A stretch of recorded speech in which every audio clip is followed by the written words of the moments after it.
آپ صلی اللہ علیہ وآلہ وسلم نے اپنی چشمان مبارک کھول دیں اور مجھے دیکھ کر مسکرانے لگے۔ اللہ اکبر! میں نے دیکھا کہ اس نور بھرے منہ سے ایک ایسا نور نکلا جو آسمان تک پہنچ گیا۔ پھر میں نے حضور صلی اللہ علیہ وسلم کو اٹھا کر بہت پیار کیا۔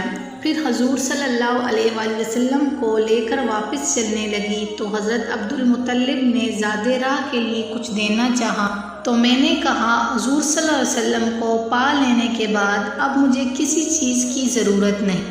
السلام علیکم فرینڈز، ویڈیو شروع کرنے سے پہلے میری آپ سب سے گزارش ہے کہ اگر آپ نے میرے چینل اسلامک نورانی مسائل کو سبسکرائب نہیں کیا تو برائے مہربانی اسے سبسکرائب کر لیجئے، شکریہ۔ حضرت علیمہ سعدیہ رضی اللہ تعالیٰ عنہ فرماتی ہیں کہ جب میں مکہ معظمہ پہنچی اور حضور اکرم صلی اللہ علیہ وآلہ وسلم کے گھر آئی تو میں نے دیکھا کہ جس کمرے میں حضور صلی اللہ علیہ وآلہ وسلم تشریف فرما تھے وہ سارا کمرہ چمک رہا تھا۔ میں نے حضرت آمنہ رضی اللہ تعالیٰ عنہ سے پوچھا، کیا آپ رضی اللہ نے اس کمرے میں بہت سے چراغ جلا رکھے ہیں؟ تو حضرت آمنہ رضی اللہ تعالیٰ عنہ نے جواب دیا، نہیں، بلکہ یہ ساری روشنی میرے لخت جگر پیارے بچے کے چہرے کی ہے۔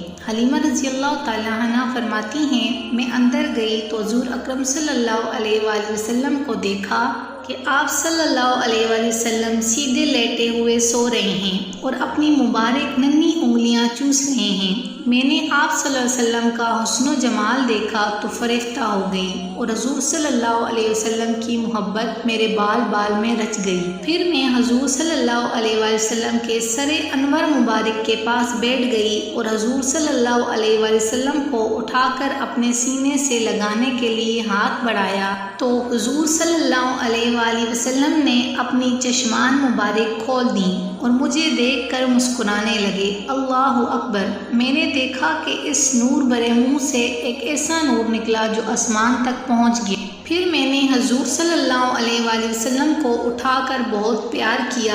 پھر حضور صلی اللہ علیہ وسلم کو لے کر واپس چلنے لگی تو حضرت عبد المطلب نے زادِ راہ کے لیے کچھ دینا چاہا تو میں نے کہا حضور صلی اللہ علیہ وآلہ وسلم کو پا لینے کے بعد اب مجھے کسی چیز کی ضرورت نہیں۔ حضرت حلیمہ رضی اللہ تعالیٰ عنہ فرماتی ہیں، جب میں اس نعمت عظمیٰ کو گود میں لے کر باہر نکلی تو مجھے ہر چیز سے مبارکباد کی آوازیں آنے لگیں کہ اے حلیمہ رضی اللہ تعالیٰ عنہ، رضاعت محمد کی تجھے مبارک ہو۔